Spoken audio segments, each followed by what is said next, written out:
This is the Glenn Beck Program. All right, we want to introduce you and ourselves to somebody who is running for the Senate in Nebraska. His name is Ben Sasse. He is one of the guys we've talked to, FreedomWorks. There's two guys that are running in Nebraska for this seat. Both Republicans are just stunning. Ben Sasse is one of them. And as I was talking to FreedomWorks, I said, so you endorsed the other guy, and Mike Lee has endorsed Ben Sasse, and FreedomWorks said, I'll take either of them.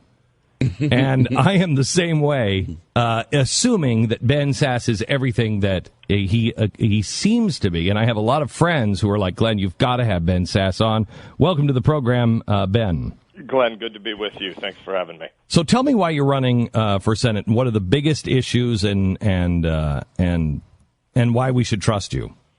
Yeah, I'm not a politician. I'm running for office because we owe our kids freedom. We owe it to our kids to pass on to them a great and free and opportunity-filled world, and we're not on a path to doing that. President Reagan would regularly talk about the fact that in a republic, we're always only one generation away from the extinction of freedom. Our kids don't get it by the bloodstream. They don't get it in their genes. They get it because we teach them the American dream and the American work ethic, and we've got a crisis in the country. Okay, so what is the biggest? What do you see coming down the road? Well, I mean, let's start with the fact that we have these screaming matches in Washington when $14.3 trillion debt ceiling limit goes to 16, goes to 17, and we don't even have a public that we're helping engage on the fact that our true unfunded obligations numbers more than 4 times bigger than that.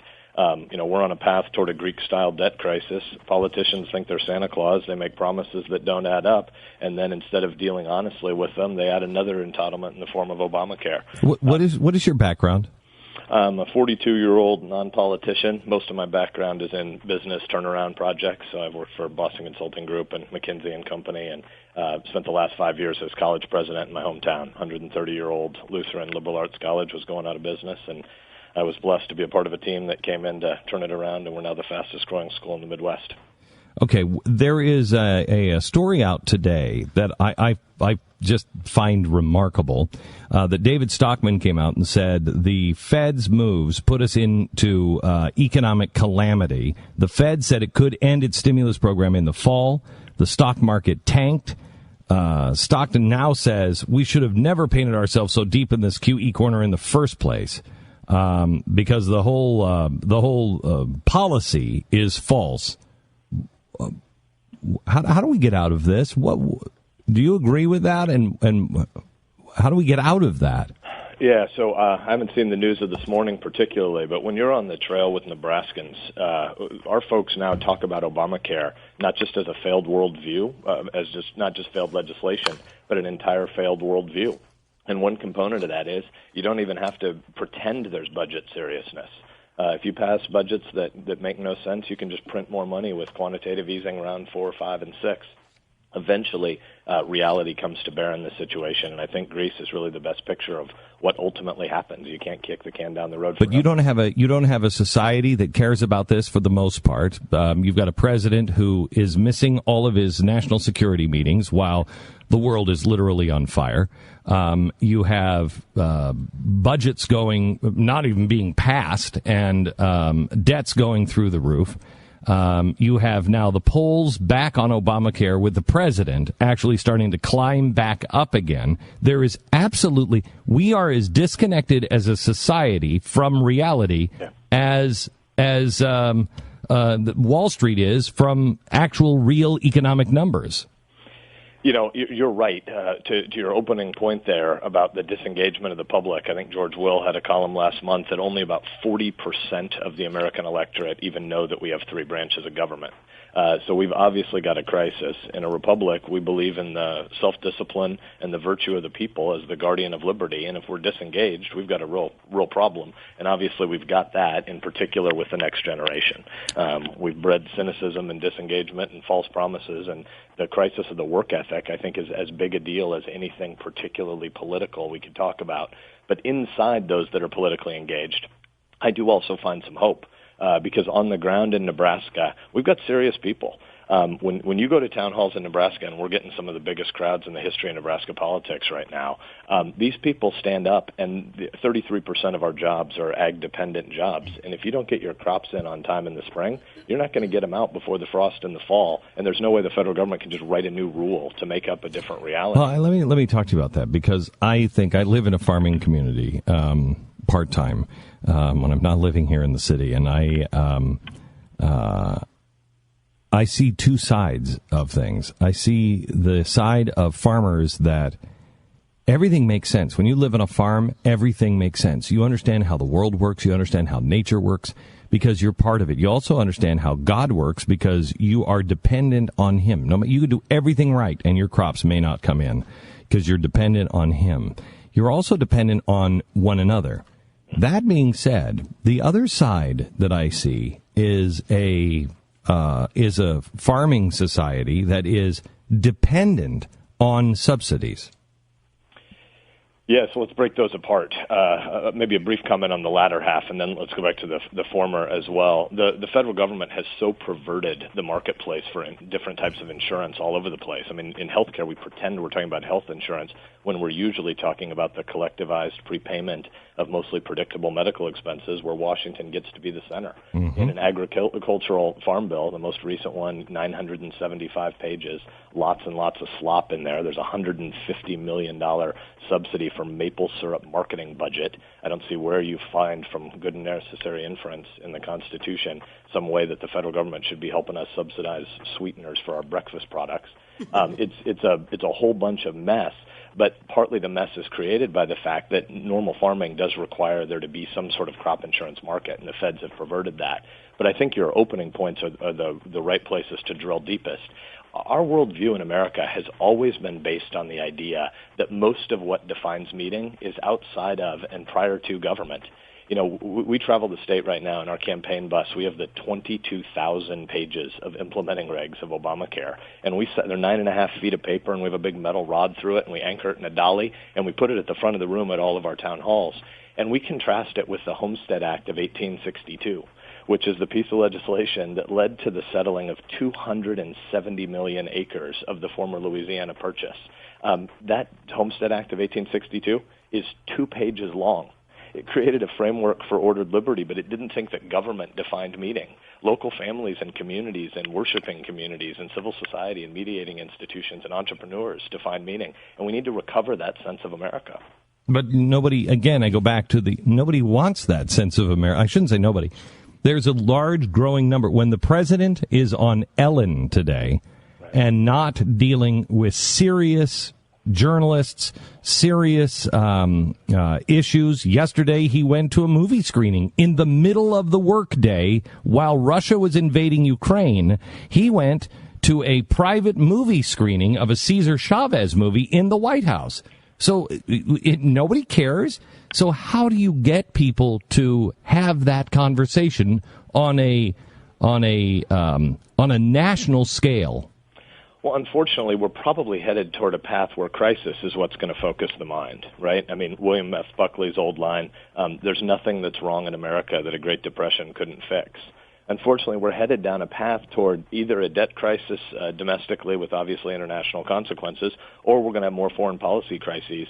Don't mean to go down the Ukrainian path here, but one of the obvious lessons we're going to learn from this 5 and 10 years from now is countries that have a chance to go nuclear are not going to believe the promises of the U.S. and the international community. Hey, give your nukes back to the Soviet Union, and we'll guarantee your territorial sovereignty. That was obviously a problem that we should have. I mean, we should never have told them to get rid of their nukes. Let me ask you this: where are you on foreign policy? Because I'm a guy who 10 years ago, maybe 15 years ago, I probably would have said, hey, we gave them our word.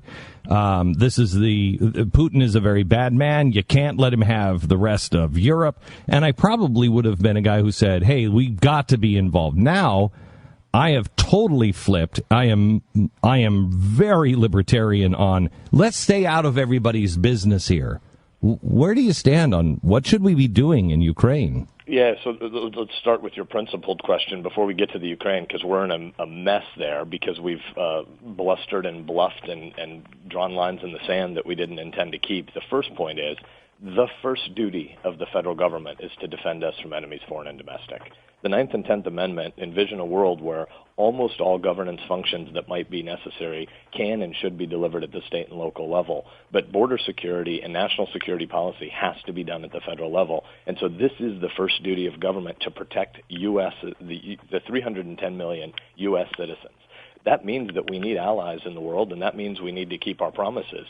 But the way adults act is you make very few commitments, and you give your word very rarely. But when you do, you really intend to keep it. I think inside the conservative movement, there's room for a continuum of views that are more isolationist to more engaged internationally. But both sides should agree with the fundamental principle that it's U.S. national security interests that drive those decisions, and you don't give your word lightly, and when you do, you intend to keep it.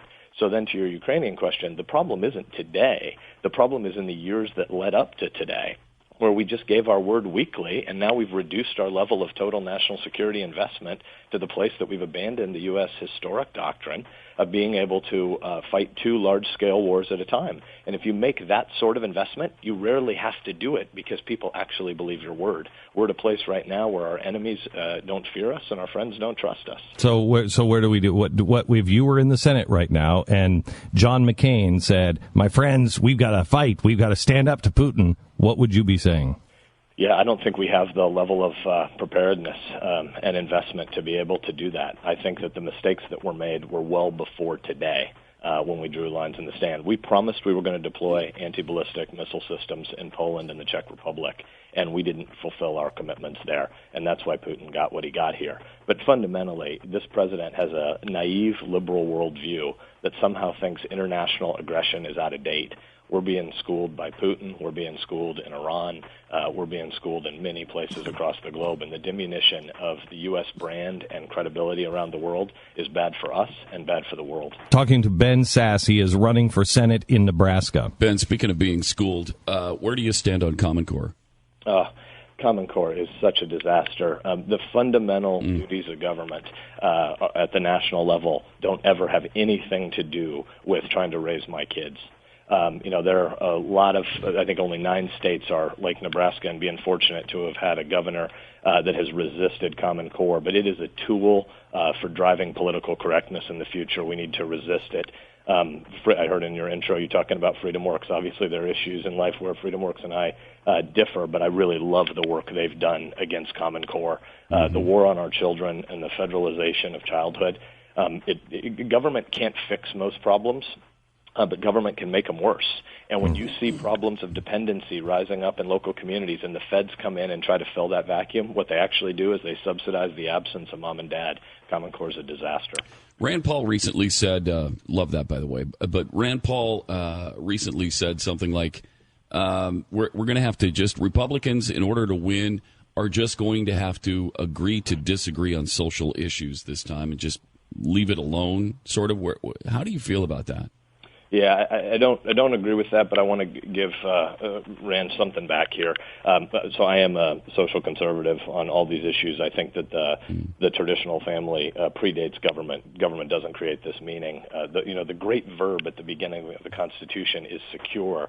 We, the people, come together to secure these God-given and natural and inalienable rights. Government doesn't give them to us. And the family is the core building block of society. Well, but isn't that what Rand Paul is saying? That the government has absolutely no business in anybody's business. They don't have a right to. Why do we have to get our marriage recognized by the federal government other than for tax reasons? Yeah, I was going to go exactly to where you landed there, which is when government gets as big as it is, it crowds out freedom and it crowds out local community. We're 41 years into the national tragedy that is Roe v. Wade and abortion on demand. 55 million babies have been aborted in this country in the last 4 decades. But Uncle Sam took a new and more perilous step just 2 months ago, as because of Obamacare, we now actively subsidize abortion. Obamacare is the single greatest attack on religious liberty in U.S. history. And so when government's that big, it does crowd out freedom. But one of the things I love about Rand is, as a committed Federalist, he tries to drive these issues back to the state and local level. And look what he did yesterday, going to Berkeley. Conservatives need to actually win some arguments. We can't just preach to the choir. We need to go and persuade some people, and I really love the way he does outreach. I agree with you 100%. I'd love to have you back, Ben, because I'd like to hear where because you said, I disagree with FreedomWorks and things. I'd like to know some more. I see what Mike Lee likes in you and why he endorsed you, because you sound to me very much like Mike Lee, and that I mean that as a compliment. I can hear the Constitution running through your veins, which is very, very good. But I'd like to have you back if you wouldn't mind. I'd love to. The Constitution is the American creed. We need to celebrate it. And on the FreedomWorks point, what I simply mean is I love so much of their policy. I just mean they got their endorsement wrong in this race. Okay, all right, Ben. Thank you very much. I appreciate it. If you want to support, I wish there was a website or something that people. Ben for Nebraska, BENFOR Nebraska.com. Ben for Nebraska. All right. Thank you very much. I appreciate it, Ben. Thanks, Glenn. You bet. Bye-bye.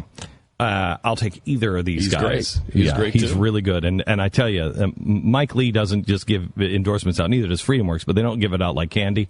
And certainly Mike Lee doesn't. And Mike Lee is a deep, deep constitutional thinker that is a very good friend of the Constitution and a very good friend of both Rand Paul and of Ted Cruz. And I think those are the two kind of branches that you kind of go off of here. If you're minded like me, you're kind of like, well, do I go with Ted Cruz or do I go with Rand Paul? I'll take either of them. But Mike Lee and guys like this are friends to both of them.